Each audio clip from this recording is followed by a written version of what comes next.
The Buzz with Jess Lujan. We're back with main studio guest, former Senator Rory Respicio. We're talking, of course, of 2018. And again, don't be surprised if his name's on the ballot. Okay. Maybe somebody's running mate, maybe? No. No. Okay. But let me. I'm just here as your guest. As a guest, okay. But let me ask you this. We're talking about gubernatorial elections here. Before we went up to the break, we're talking about, of course, the Democrats. And you have three that are just about solid. One team is already pretty much almost solidified. Okay, two have yet to name their running mates, but I'm sure they will. Not probably sometimes this year they'll do that. There'll be three teams. It's it's starting off. I mean, I read some interviews, of course, with Governor Gutierrez, and in regards to what he said when he was approached by I think it was Josh Tenorio, and so it was cordial, but it was still a little bit heated. And then when asked about Senator Frank Uggan, I said they'll still have to beat me, all that. So it's going to be a hard-fought election.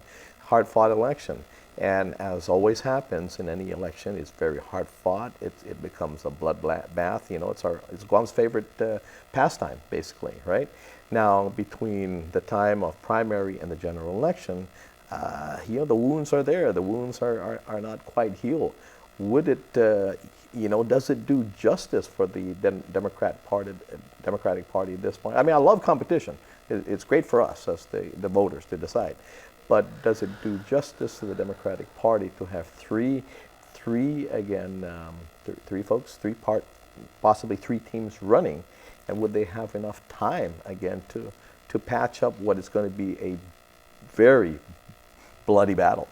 Well, going into the 2018 election, the fact that you have three individuals emerge to say they're running for governor really speaks to the strength of the Democratic Party of Guam, and I think it's an exciting time. 2014, like we talked about, there was really no team until a couple months before the primary election, and that team was kind of have to put together, with the party being the surrogate to try to make that partnership happen. Going into the 2018 election, having three teams on the Democratic side is exciting, but of course presents itself as an opportunity for what will happen after the primary. We're starting to see, in the case of Ungaro and Joshua Tenorio, they're the only announced team as a team. Unofficial announced team. Yeah. Well, they announced on YouTube on Mike Bustos, but I guess that was a spontaneous announcement. So you're still going to have to go through the formalities, but they're an announced, unofficially announced ticket. Governor Gutierrez is saying he's running. He has yet to name a running mate. Senator Uggan is in the same situation where he's running, but he has yet to name a running mate. I guess all three of them are going to have to make it so that the campaign is not personal. It's not going to become ugly or dirty, that it's going to be really issue-oriented, and hopefully the followers will respect that kind of edict, and that after the primary there would be an opportunity for all three candidates to come together and really figure out how they're going to present themselves from the primary to the general election as a unified party. Now let's talk reality in regards to that, right? I mean, the same situation that we just saw with the Trump administration. I mean, the ones that endorsed him in regards to his opponents in their primary prior to the convention, the ones that supported him, the majority of them was very, very lukewarm. That majority, some of them just didn't, just refused to do so. And so here again, it's going to be that, these are three strong names. Definitely and they've all run.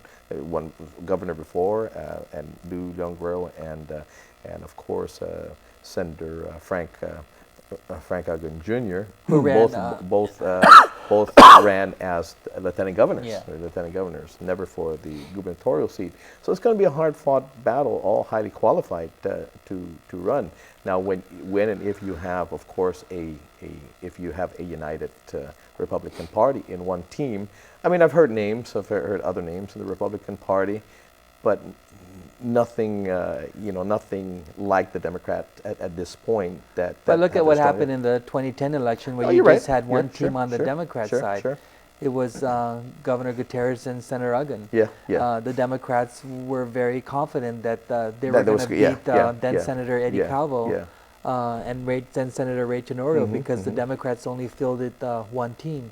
I think the opposite happens when you have one team. The opposite effect happens because everybody thinks, okay, they're united going forward, but if you're going to have a race with three individuals, the goal is to get to the primary. And so strategically, I guess each candidate is going to have to figure out, how am I going to garner enough votes to make it to the primary, because that's the first race. And then after the primaries, they're going to have to figure out how can they reach out to everybody, even those who didn't vote in the primary, because you might have people sitting out at the primary saying, oh, this is a tough decision to make, but we hope that doesn't happen, that we see both all three candidates with all their supporters and all their energy and activity trying to fight for that that coveted spot. No, and I'm sure, and I'm not gonna ask who you're gonna support at this point, because I'm sure you're in a dilemma. Of course, Carl Gutierrez is one of your definitely your mentors.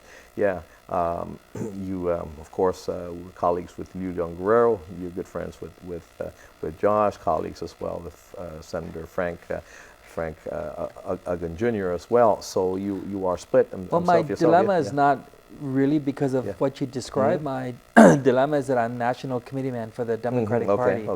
And so you support who prevails in the primary. Well, generally, because that's what the officers, that's the position that they have to, and that's expected of us. And Talling is a national committee woman. Which brings me to a quick point. The National Democratic Party just quickly held its elections for chair. Guam was prominently positioned because one of the individuals running for Democratic National Committee chair, Secretary Tom Perez, well, I reached out to his camp and to him, and I said that it's not fair that the Democrats from Guam get a half vote on the standing committees, the platform, the rules, and the credentials committees that determine the conventions. So he said that, as Democrats, everybody has to be treated equally. So he promised to give the territories an equal vote. And so we joined together with CNMI and Virgin Islands and Puerto Rico.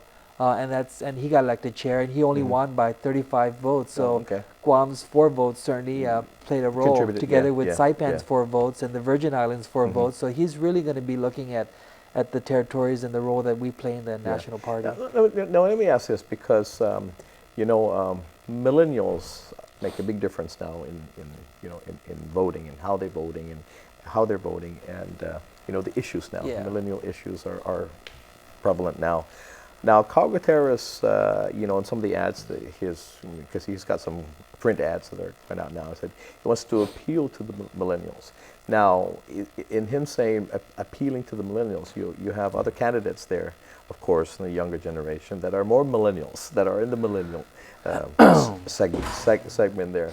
So how does one, you talk about Carl Gutierrez's base, and people all this base. He's got a base. He can call a meeting tonight, spur of the moment, and have a crowd and all that. Okay, but it's not necessarily the millennial crowd. Okay, now how does Carl now, and as Carl National Committee man, how does Carl appeal to the millennials? How would he?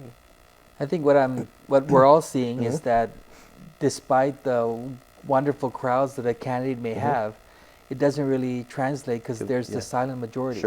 And the way to get not only to millennials, but it's social media. That Facebook as a platform, Twitter, people operating in 160. Well, Carl's pretty good at that now too. He's doing that now. People operating in 160 characters, and in the last national election, we've heard confirmation that there was all this fake news. Not the fake news that Donald Trump is saying with CNN and all those established network organizations, but actually people that pretended to be a news organization and just put all kinds of stuff out against Secretary Clinton or against candidate Trump. This upcoming election, it's really going to have to be who has a better handle of social media and its presence. There we go. I got to take a quick break, pay some bills here, come back, and then, gosh, I'm going to ask you to come back next week. We don't have time this week to finish it off. Be right back.